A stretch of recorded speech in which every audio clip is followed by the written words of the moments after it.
Good morning, BHD Sports Podcast fans. I'm your host, Chris Baxter, and we are welcome today with a very special guest, someone who I had the pleasure of meeting while teaching. She has played in the AUS for UPEI and also spent a year with the Canadiennes de Montreal in Montreal. And we are super excited to have today's guest on, Emma Martin. How you doing today, Emma? Hi, I'm good. Thanks for having me on. Oh my gosh, we are so excited to have you. It's I knew chatting with you that first day at CP and just getting to know you. I knew right away that you were just an awesome person and someone that we wanted to definitely have on the show as a strong woman in sport. And so we're super. I can speak for the rest of the crew. We're all very excited to have you on today.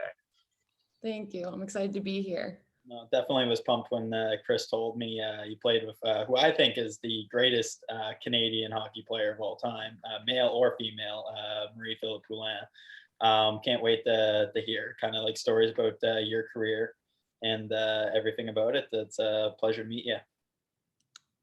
Awesome. I'm excited too. I'm excited. So, Adam, did you want to say anything to Emma before we get started in our questions there, buddy? I know you're really pumped for this episode too. You've been hitting me up all weekend about it. Just took the words right out of my mouth. I don't even have to say a word now. Sorry, buddy. And he was more excited for this episode than he was for the pizza on Friday night. He was hounding me at our launch party. He was all over me, Emma, for pizza. I tell you that. He was on me as soon as he got there. When are we ordering the pizza? When are we ordering the pizza? But Adam, you have good taste. he does. He knows what's good, right? Yeah. Anyways, Emma, so I'm excited to hear about all your stories. But I want to kind of start with the start of what made you love sports and what made you specifically want to get into hockey and to be an athlete. Yeah, well, I started playing sports extremely young. I have two older siblings and they were in sports from the get-go, so I kind of followed their path. I started playing hockey when I was 6 years old in Charlottetown, PEI. And yeah, I kind of started there, and I guess I have to accredit it to my siblings and pushing me to play. Yeah, so I mean, my brother and I are super close in age, so anytime there's like a competition involved, I had to do it. So that's kind of why I started hockey in the first place. That's awesome. That's so cool. And I'm interested to hear like what it was like growing up in Charlottetown and playing at such a young age. And I know you get back, your family's still there. So have you noticed like a big change in the game or sports in Charlottetown? Like has the game grown a lot from what you can see at the minor level? I think so.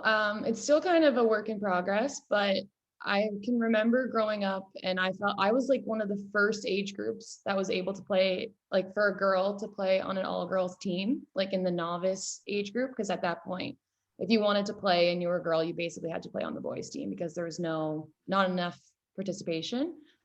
So I do think it's getting to the point where they can kind of have like full groups and full teams for all girls, which is really awesome. So in that sense, the game has definitely been growing. But I feel like you're never satisfied. You just want to see it progress yearly, which is always the goal. Absolutely. And that's something I think is so cool about, like, you talk about like the trailblazers of the women's game. Like they're never satisfied with being yeah, this is where we're at. We're okay with that. They continue on, like they want to keep growing and keep raising awareness and just like showing that, hey, these like women can be badass athletes too, kind of a thing. And I think that's so cool that, and to have that's the attitude you need to have, really. Absolutely. Without that attitude, 100%. in anything you do, really. And I think like that's a big reason why we've seen the growth so much over the years. It's just this attitude. For sure. Exactly. Oh, it's so true.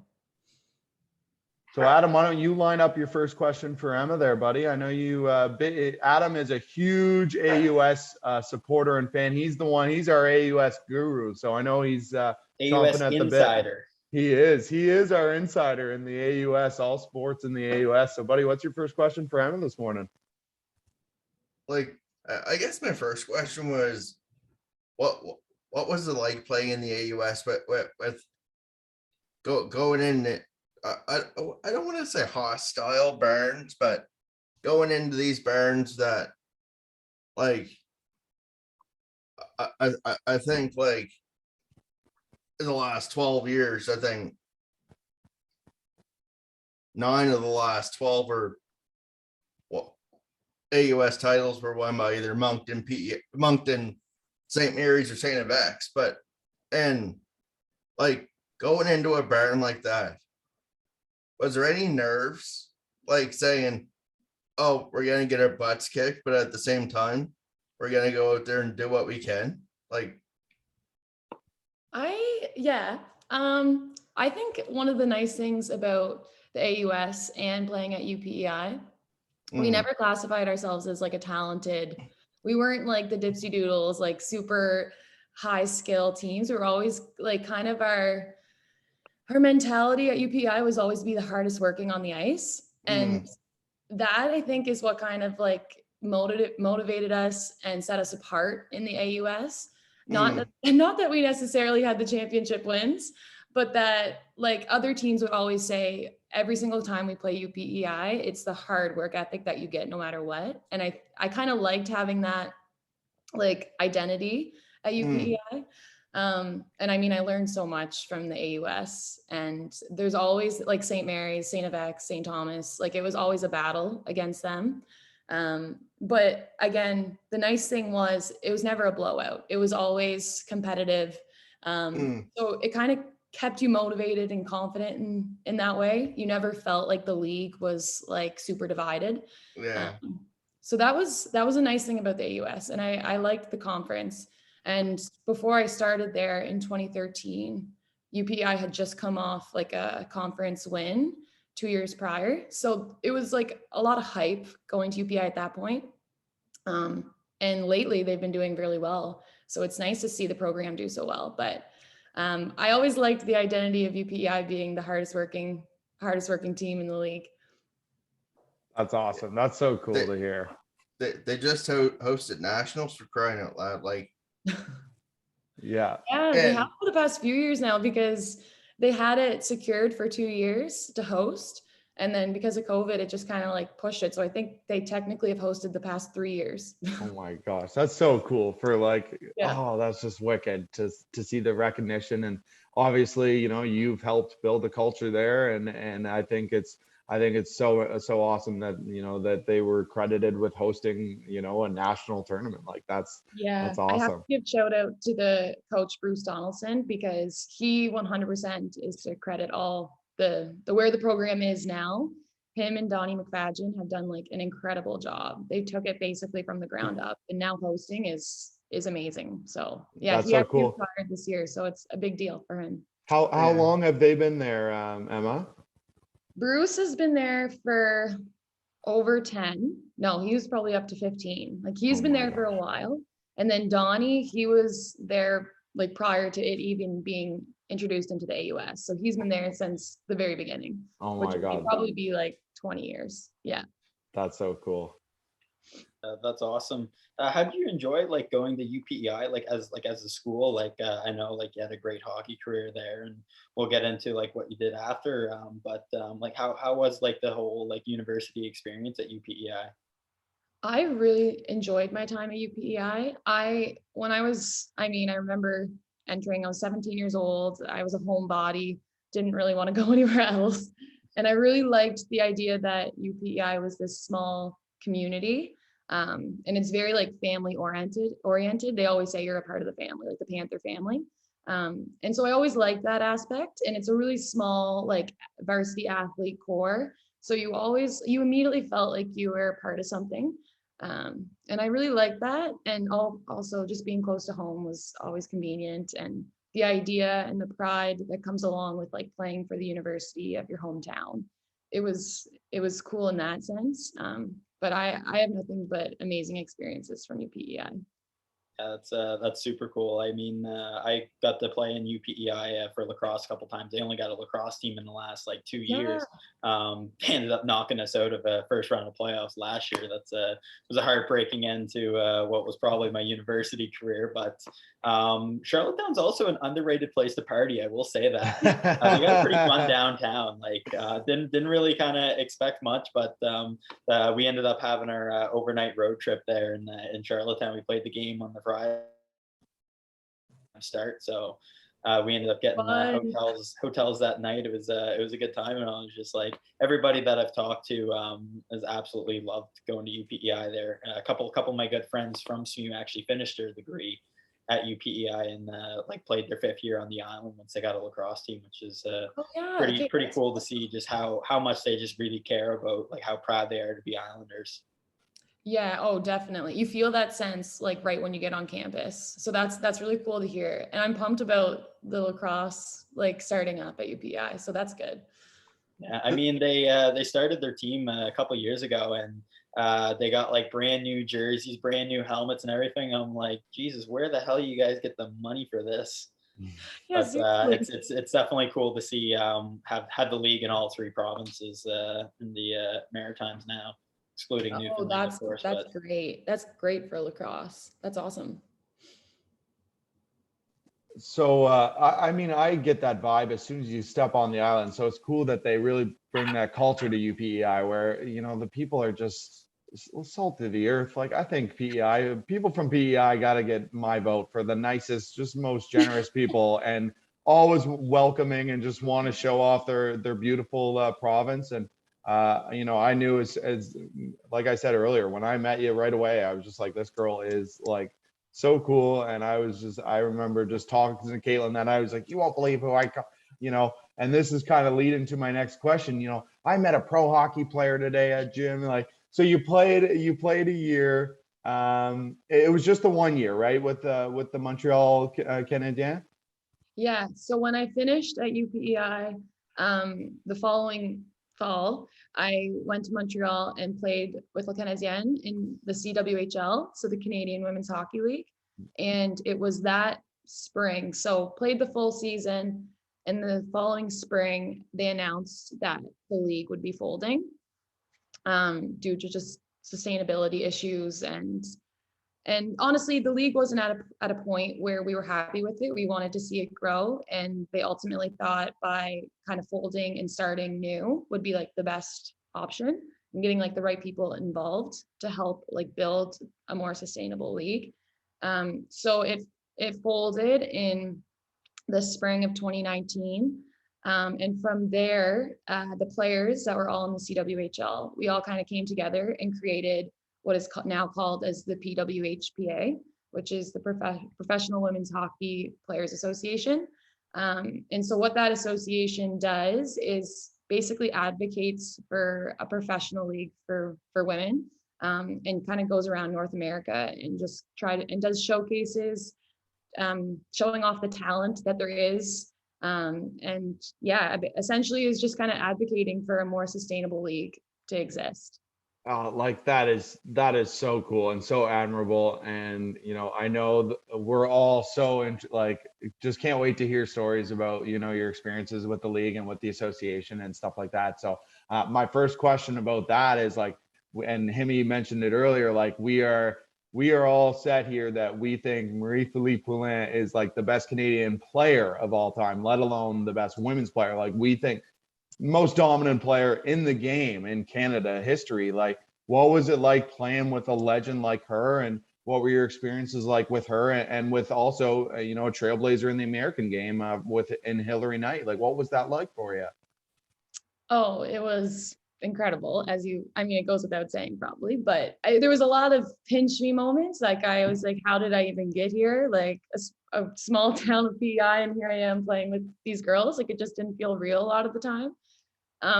But it's funny because like almost immediately, it's like the group of girls I was surrounded by were like unbelievably talented. And so you're just being in their presence, you become a better athlete. And so I felt that like immediately, especially with Pooh and playing with Hills as well. But you learn more about like the type of people they are outside of the rink. And I think that is like the memories that I remember the most. It's just like how inclusive and hardworking they are, and just like the type of down to earth, like so beyond modest, and just like make you feel like you're just as good, and you're like, no, I'm not even on this caliber. But it's just the type of people they are is what I remember more than anything. And I mean, their success is like unbelievable to me, and I still look at them like they're superstars. But it's also kind of funny because they're friends at this point. That's pretty cool to hear, and it just goes to show you that good athletes, it's great to be a great athlete and to be a superstar in your sport, but to be a genuine person, that goes a long way. And just to hear that, they're as good as they seem on camera. Obviously, we've never met them, but to hear that they're good people, I mean, that it's no surprise, but it's really cool to hear that. So thanks for I've sharing actually that. had the honor to meet Marie-Philip Poulin when I was at an RBC conference in 2019. And like when I saw her like walk into the room, and I was like, holy shit, like not just one, not just two, but like 3 Olympic medals, like right there, 2 overtime, like or 2 game-winning goals. Like I was just as like fanboying as it would if Crosby walked in the room there. Yeah. So it was, Oh, yeah. and I love that. she was super nice. I actually got a picture with her. There was a RBC brought together like a bunch of athletes from all different sports together, but I was like, yeah, she's the headliner for me there. And yeah, just like down to earth, incredible person. And no matter where she is, pardon my grammar, she's always advocating for the game, and it's truly wonderful to see. No, that's awesome to hear. Like I love hearing stories like that, because it means a lot when like people recognize the talent that exists like within women's sport. And so I mean, I'm so happy that like now she's literally looked at as Captain Clutch, and it's Oh my no God. lie. That's exactly what she is. Yeah, the real funny thing though, I was there for like canoeing is kind of like my sport. That's why I was there, like at that conference. But she did ask me if I did play hockey, and I was like, oh yeah, I played a little bit of junior B, but I have hands like bricks, and you could skate circles around me, no problem. I actually played in the women's hockey camp that was in Liverpool a couple years ago. Okay. Yeah, I ended up they had a couple of us that played like junior in Liverpool fill in for the 3-on-3 tournament. So it was all like the women's team preparing for Worlds that year in the fall, and then they had 5 of us junior players play there, and they like outfitted us and all the Hockey Canada stuff. And then once we got to the games, I was like, this is the chippiest hockey I have ever played in my life. I had got more slashes in the back of the ankles, more like cross checks and everything. And just like wow, like I know there's not like full on hitting that you see, but it is way more chippier and way more like scrappy of a game than the men's game, 100%. Yeah, I know. It's funny because oftentimes people try and compare the two, and I find I'm like, it's hard to even compare because we don't have hitting, it becomes more of a technical game, and like people are immediately more on you when you have possession of the puck, just because they can't go blatantly hit you. You have to be a little bit more creative about it. And so I do find like the women's game is just kind of different in that sense. Like it's hard to compare the two because you have to be a little bit more technical. Yeah, I thought it was 100 times harder to play. Like Yeah. I like when I'm there like trying to like drive around a defenseman, and I got a stick right in my ribs, and I'm getting like I'm like I can't do nothing here. Yeah. Yeah, although there's no hitting, it's still very aggressive. You will find that, I'm sure. Yeah. Oh my, that's it, and you see that aggression too, and that's part of what makes hockey, right? Just seeing you go battle at each other, and I'm interested to hear, Emma, like, what were some of what was your most memorable moment? I mean, I know that we're surrounded by a lot of cool players, but like in your sporting career, and I know it's hard to narrow it down to one. So even if you want to give us a couple like key moments or memorable moments in your sporting career, what would those moments be?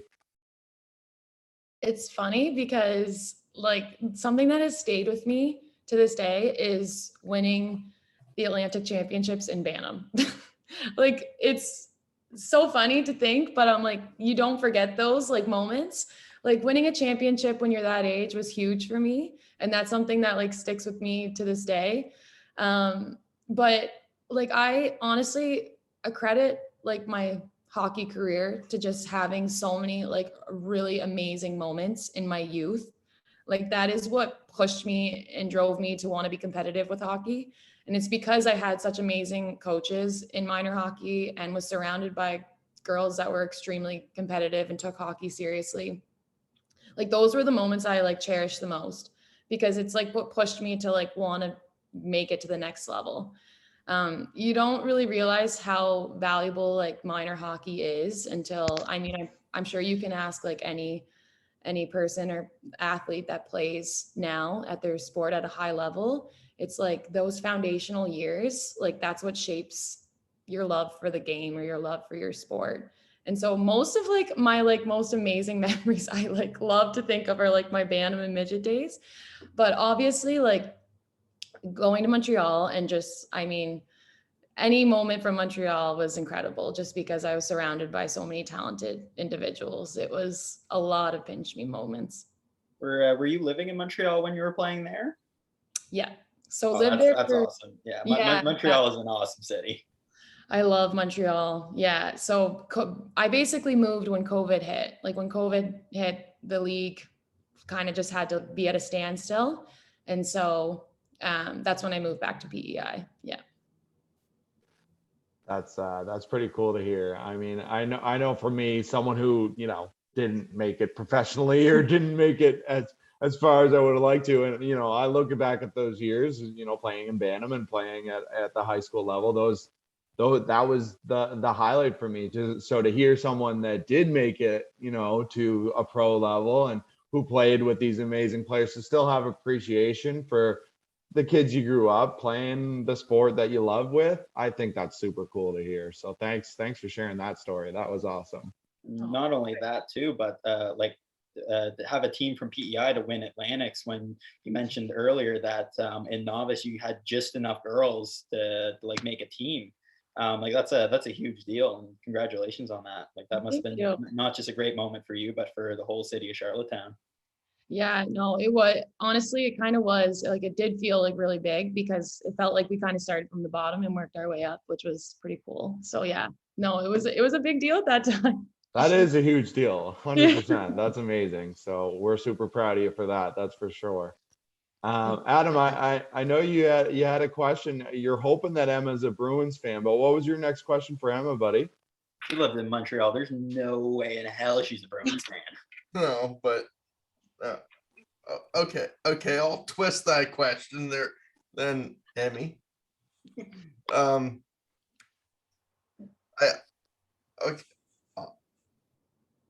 let's go off topic for a second. So the NHL playoffs start tomorrow. Who are you thinking is the favorite to win the Stanley Cup going into the playoffs? If my dad's listening to this, I have to say the Leafs.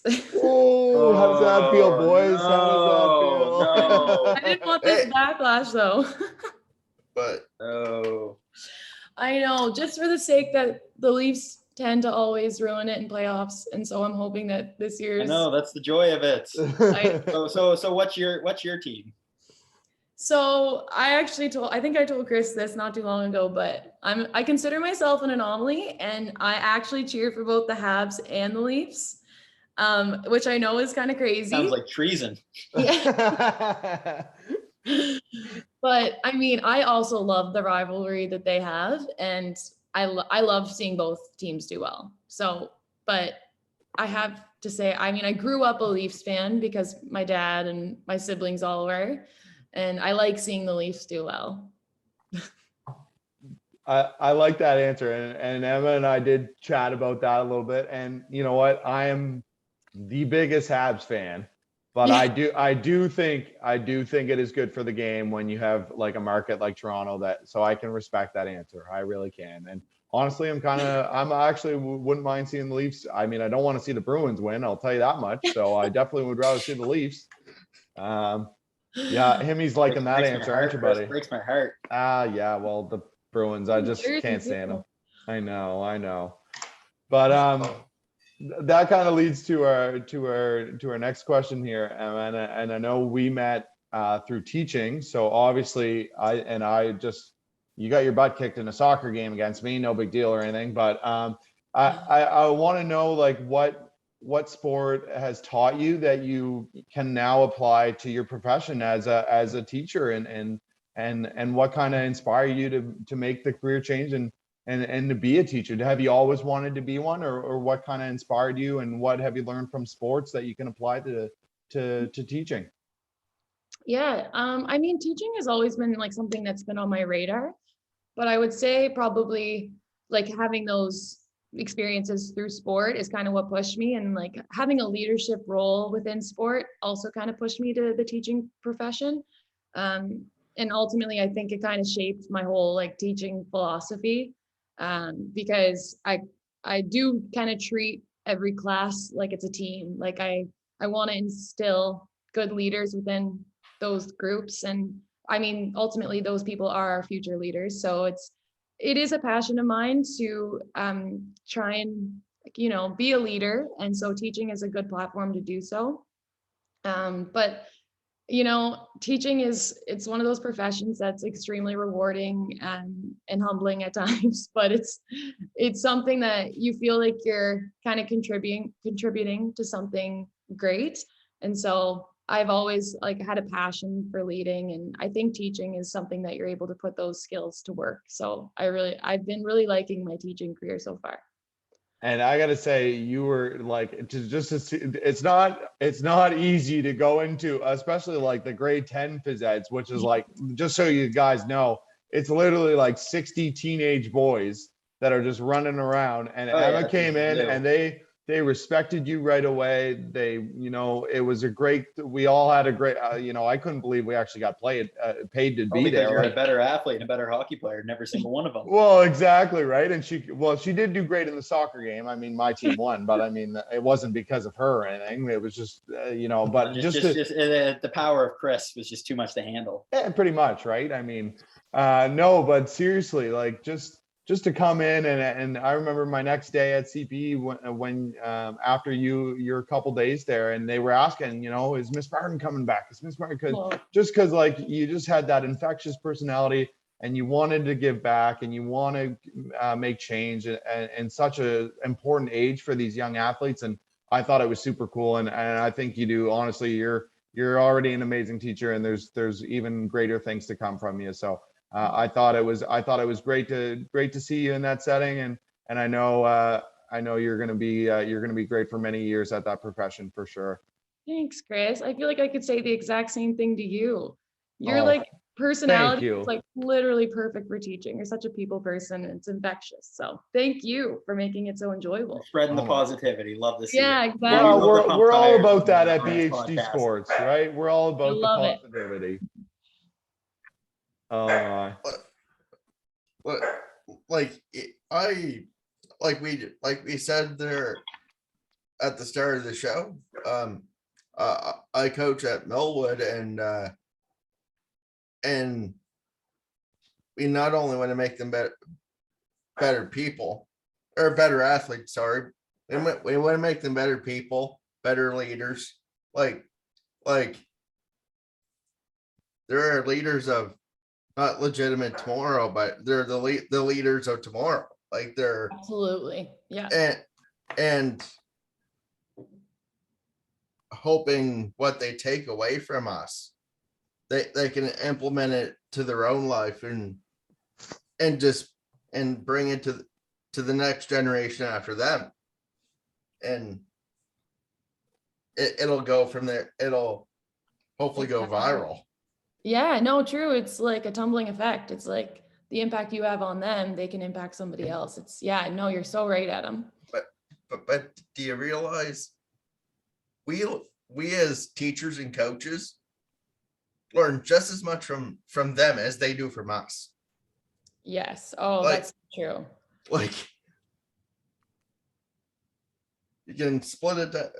Mhm. You can cut it like a piece of pie, 50-50. Like it's even. For sure.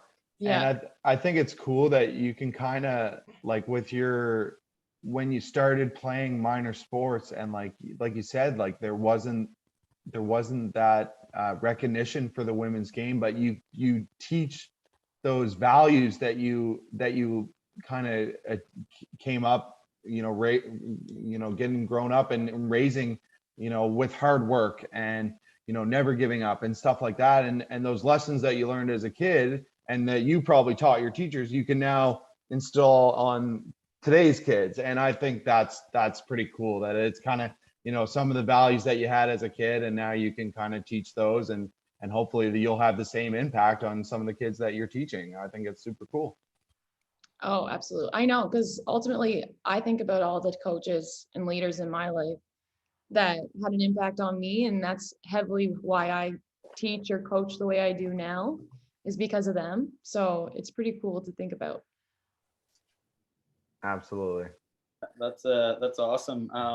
Just one kind of last question that I have, at least.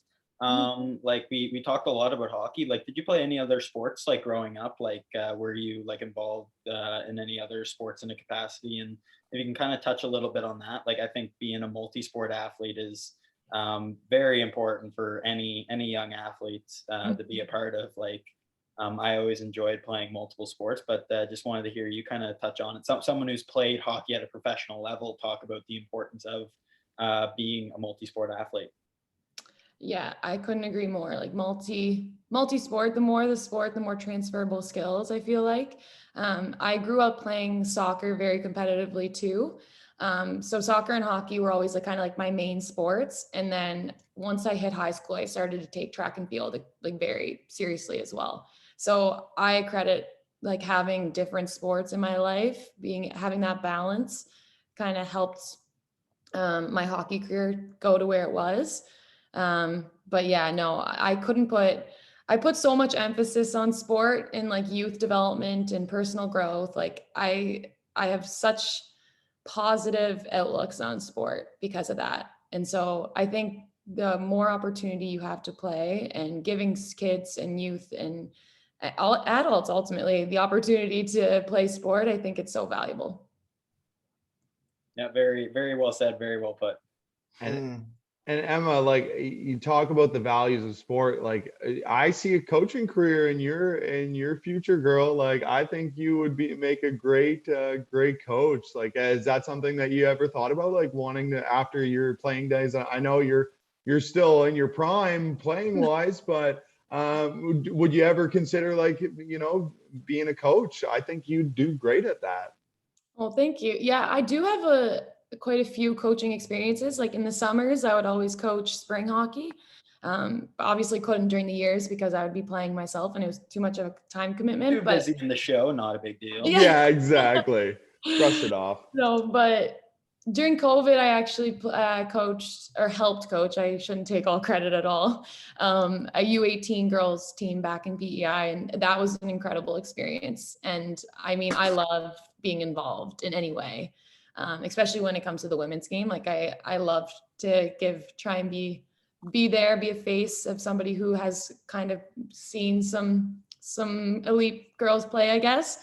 But no, coaching is something that I would be very excited to pursue, and just kind of getting settled in Halifax now. So I will be looking kind of for some coaching opportunities in the future. But yeah, I guess I have to wait for the next hockey season. Absolutely. I know I normally after a season, I'm kind of a little burnt out and I need a little bit of time, but I don't know if it's just teaching this year for the first time, like, and being around kids. And I'm just like, I don't want to break. Like, let's start the season now. Like, Love that attitude. I just like ready to go right away kind of a thing. But no, I'm super I can't wait to see all the positive work you're doing. I think it's so awesome and so admirable. And like I said earlier on in the show, from the second I met you, I just knew that you were a genuine good person and someone, obviously me and the guys here were we're looking always to have strong female voices, and it was just super awesome to have you on there and on the show. And so thank you so much for taking the time with us today. And I know our listeners are going to be enjoying this episode, and I hope everyone enjoys it as much as I know I did. So thanks so much for coming on, Emma. We really appreciate you. Thank you guys. I will just quickly say that I do really appreciate things like this, because advocating for women's sport is like something I'm very passionate about. And things like this are like the small little pieces to the puzzle that ultimately make a more sustainable league in the future. So I'm really happy to talk about it. And thank you for this platform. And I just got one quick question for you. Mm-hmm. And it's something that irritates me every time I talk about it, but I don't care. I'm gonna talk about it anyway. I like, for women's sport, they go to a sporting event and the fan base isn't all that big, and I'm like, come on, like you go to, say you go to a basketball game, there's 250 at best in the stands. You wait for the guys game, there's like 800 to 1,000 in the stands. I guess my question upon my point is, what does women's sport have to do to get that fan base, that fanfare that we at BHD Sports know that the women deserve? What are they going to have to do to get that fan support? Are they going, like, what's your thoughts? I think it ultimately comes down to visibility and having that equal visibility accessible to everybody. I mean, it goes without saying, like, you probably had similar experiences growing up, but like any tournament, anytime girls and boys are both playing, the girls always play before the boys. The Saturday night at UPEI, girls had to play in the afternoon, guys got the Saturday night ice time. And it's just that alone, you're going to get more people attracted to going to a Saturday evening thing over a Saturday afternoon. Like, it's just, the foundation of it all is that I feel as though males get more exposure than females do. And so I just think, I mean, especially in Canada, when it comes to hockey, people just want to watch hockey and it doesn't matter to them. They enjoy the sport, and anytime it's competitive, it's enjoyable to watch. So I think women deserve a platform that gives off equal visibility, and then they'll gain that viewership and they'll gain the following. And then it can kind of go from there. It's just ultimately getting that initial support to make that visibility possible, I think, is what we need right now. And do you think, I guess, what's the word? Advertisements, more advertising than, like, do you think it's under advertised? Yeah, I do think now, in the past like couple years, it has like seen some progress. But yeah, I would say it comes down to lack of advertisement as well. I think that's definitely a component. Yeah, for sure. Like, we're from Halifax, and I watch the girls game. The girls hockey games on AUS TV, whether it's St. Mary's, UNB, I'll watch anything. I'm just that kind of person. And I watch the girls games, and you see 100 people in the stands, and I'm like, in an 800 capacity barn, and I'm like, they obviously didn't tell you that there was a game, or the advertisement level has to skyrocket, and that's what I'm going to start advertising for the men, for all sports, men's and women's. I know. So, come on, guys, go to the women's games. Yeah, you might be surprised with what you see. It's awesome. I love it. I know. It'd be fun if it just got to a point where it'd be like St. Mary's hockey game rather than like St. Mary's men's hockey game on tonight or St. Mary's women's hockey game on tonight. It's like, do you want to watch a hockey game? Like, just go to the, like, hopefully it gets to a point like that, because it shouldn't matter what the talent or what the gender or what any of that. Just watching a hockey game. We're all about inclusiveness here at BHD Sports, and we want to raise awareness for, equity in sports. And it's a shame that we're still talking about it 2022 and we're still having to talk about that. But athletes are badass, no matter what their gender, no matter what their socioeconomic status is. Get out, support the athletes, support your local athletes, because there's so much good that comes from sport, and getting to meet people like you is just another benefit of sport. And I just want to thank you for everything and for your awesome perspective on things. Thank you so much. This has been great. Happy to have you on anytime, Emma. Maybe we'll need to get you on skates and have a little a game between. You got to have a BHD Sports podcast game going on. That's a good idea. I need to get back in the hockey. I need to learn some things again. Yeah. If you can teach me how to handle a puck, then I'll be gratefully appreciated for that. Right, you can transfer to lacrosse. Maybe we'll do a lacrosse thing and you can teach us that. All right, sounds good. Awesome. So that will do it for episode 10 of BHD Sports Podcast. We're on episode 10 now, boys. Holy shit, we're rolling. I know. Thanks for tuning in, and we will see you next time.